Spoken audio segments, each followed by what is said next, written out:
Shri Venkateswara gold తాకట్టులో ఉన్న మీ బంగారాన్ని విడిపించి కొనబడును.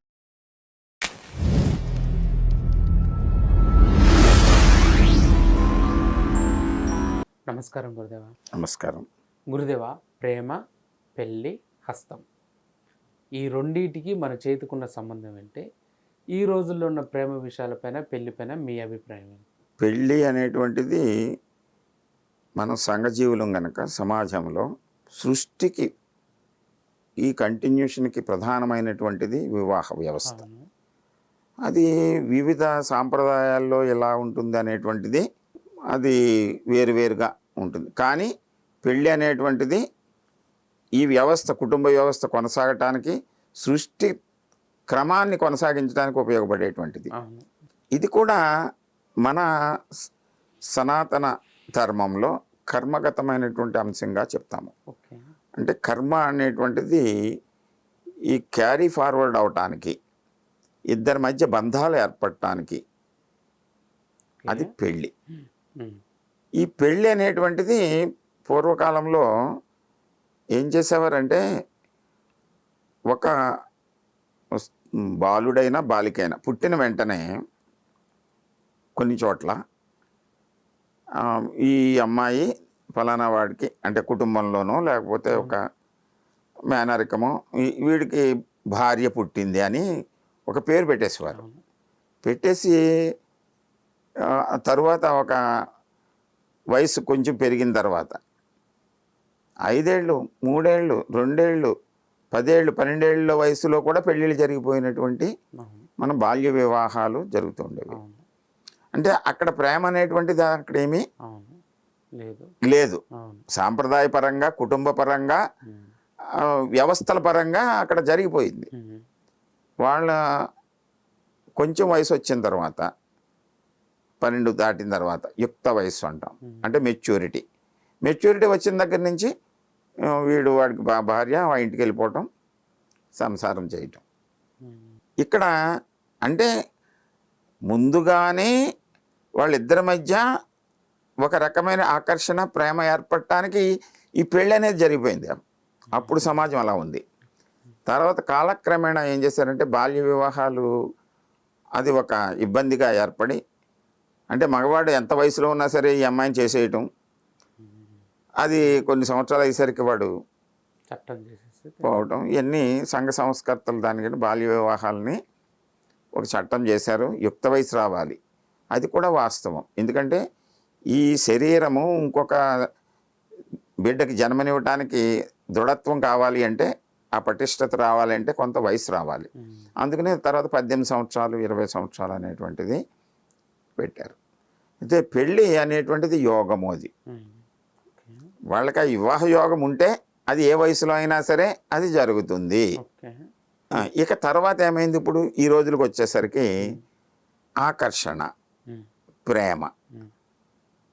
ఇక్కడ ఆ రెండిటికి వ్యత్యాసం తెలియకుండానే ఇప్పుడు అందరూ కూడా ఇది ప్రేమ అని వ్యక్తం చేస్తున్నారు.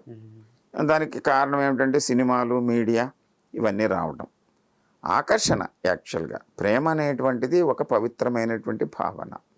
ఇక్కడ ఇంటర్మీడియట్ వయసులోను, 10th క్లాస్ వయసులోను సినిమాల్లో కూడా చూపించేశారు. 10th క్లాస్లో కూడా వాళ్ళు ప్రేమించుకున్నట్టు, ఇంటర్మీడియట్లో ప్రేమించుకున్నట్టు. మీకు ఎక్కువగా ఈ ప్రేమలో ఏమన్నీ ఎక్కడ జరుగుతాయి? డిగ్రీ లోపు జరుగుతూ ఉంటాయి. అంటే డిగ్రీ అంటే 20 సంవత్సరాల వయసు. 20 సంవత్సరాలు వచ్చేసరికి వాళ్ళు మెచ్యూరిటీ వచ్చేసింది. వాళ్ళు ఏమిటి, నేనేమిటి అనేది తెలుసుకున్నారు.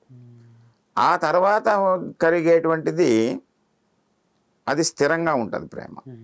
ఈ లోపల జరిగింది ఏమిటంటే ఆకర్షణ చాలా రకాలుగా ఉంటుంది. ఈ బలహీనత, మానసిక బలహీనత వలన, ఊహల వలన ఊహించుకుంటూ ఉంటారు.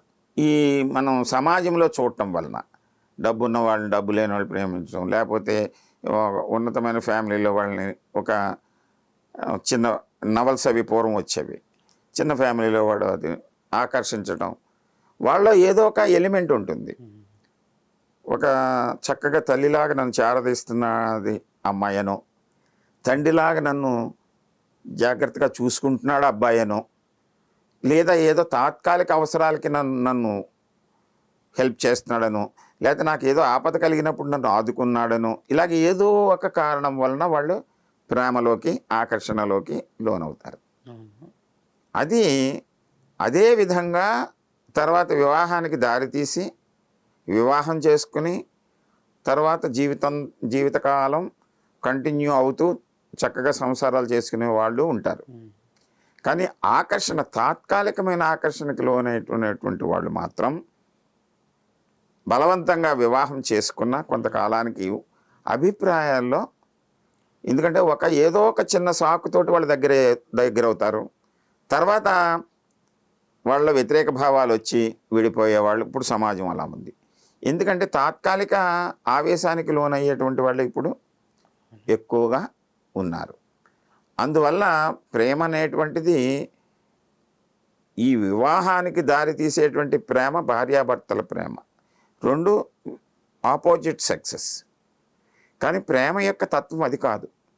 ప్రేమ యొక్క తత్వం ఏమిటంటే, ప్రేమ యొక్క అర్థం ఏమిటంటే అందరినీ కూడా మనం ప్రేమించడం, వాళ్ళలో ఉండేటువంటి ఒక మంచి లక్షణాన్ని మనం గౌరవించటం, ప్రేమించటం, వాళ్ళని ప్రేమగా చూస్తూ వాళ్ళకి కావలసిన అవసరమైనటువంటి, అది అన్నని తమ్ముడు, అక్క చెల్లెళ్ళు, తల్లిదండ్రులని, పిల్లలు, పెద్దలని గౌరవించడం, ప్రేమించడం, ఇవన్నీ అది విస్తృతమైనటువంటి ప్రేమ. ఒక పెళ్ళికి లీడ్ చేసేటువంటి ప్రేమ అది స్థిరపడిన తర్వాత ఏర్పడిందే స్థిరంగా ఉంటుంది.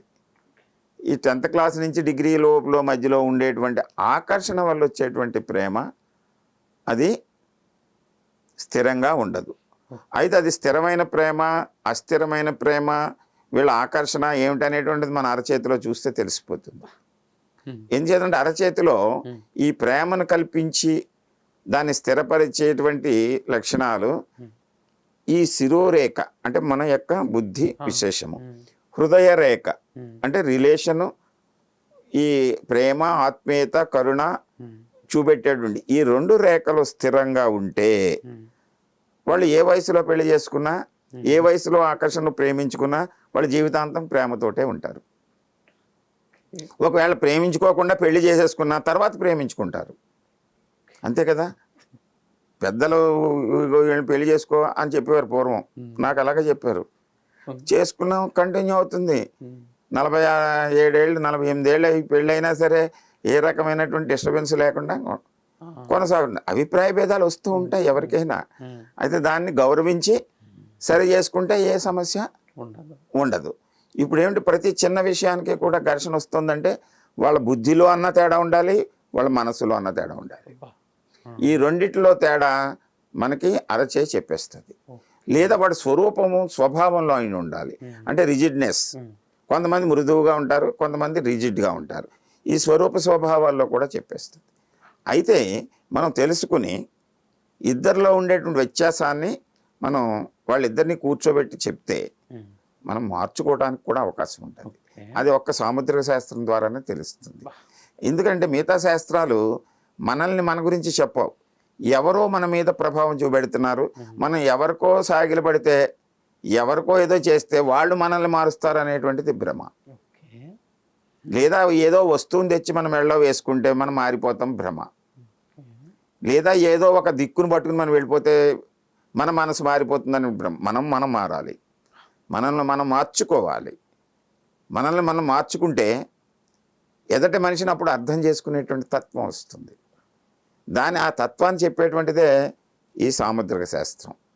అంచేత ఇది మన అంతరంగాన్ని శోధిస్తుంది, ఇది మన భవిష్యత్తుకి మార్గం చూపెడుతుంది, మన కర్మను మనమే సరి చేసుకునేటువంటి మార్గాన్ని చెప్పొద్ది. అంతే తప్ప మన కర్మను ఇంకొకళ్ళు సరి చేయడానికి అవకాశమే లేదు.